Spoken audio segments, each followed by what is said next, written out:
Hey, Sagittarius risings. This is Mandy Ray of Ecstatic Astrology here for your full moon and Sagittarius report. Yes, that's right. It's your full moon. And Sagittarius is your first house. That is your identity, yourself, your body. And this full moon is a culmination of the new moon in Taurus. Taurus is your sixth house of health, daily life routine, and work. Jupiter's there. Jupiter rules this area. So it rules Sagittarius. So the full moon in your place of identity, self, independence really is coming from the sixth house place. Now, the sixth house is service to humanity.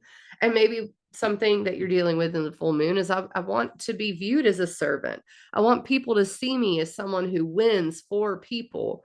It's also, what have you been putting into your health?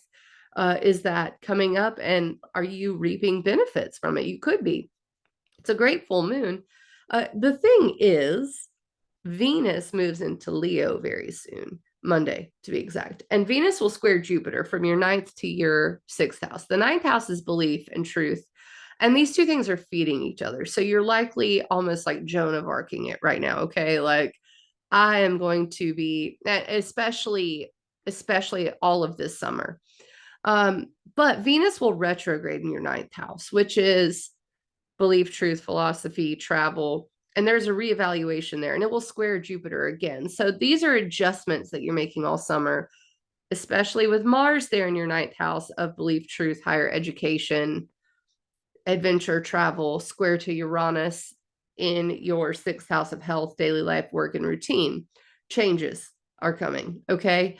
So there are going to be changes based on philosophies, what you know to be true, your spiritual beliefs, even travel and education factor into this.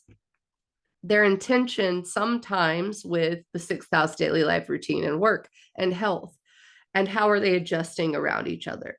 Now, the other thing is Saturn is in Pisces. That is in your fourth house of home and family. It'll be there for 3 years.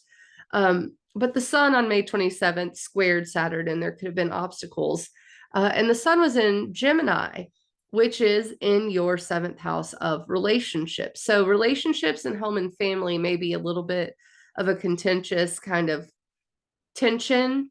That comes up again like around June 15th or 16th when Mercury in your seventh house of relationships in Gemini squares Saturn in your fourth house of home and family. You may ask yourself, do I feel nurtured? Do I feel at home with this person? Is this person benefiting my safety, my emotional security?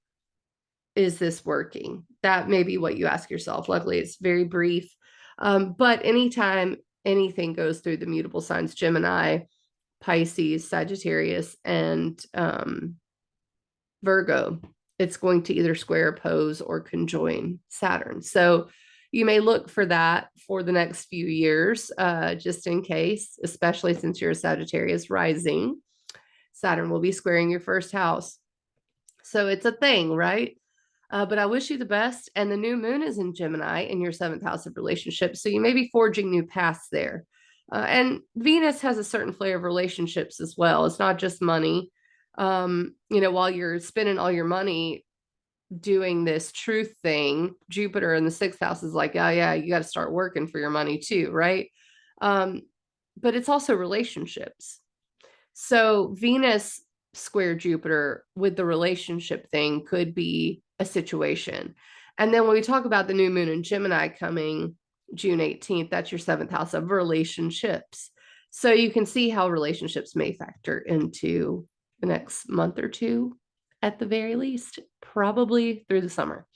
Okay, I'll see you June 18th. Catch you on the flip side, Sag Risings.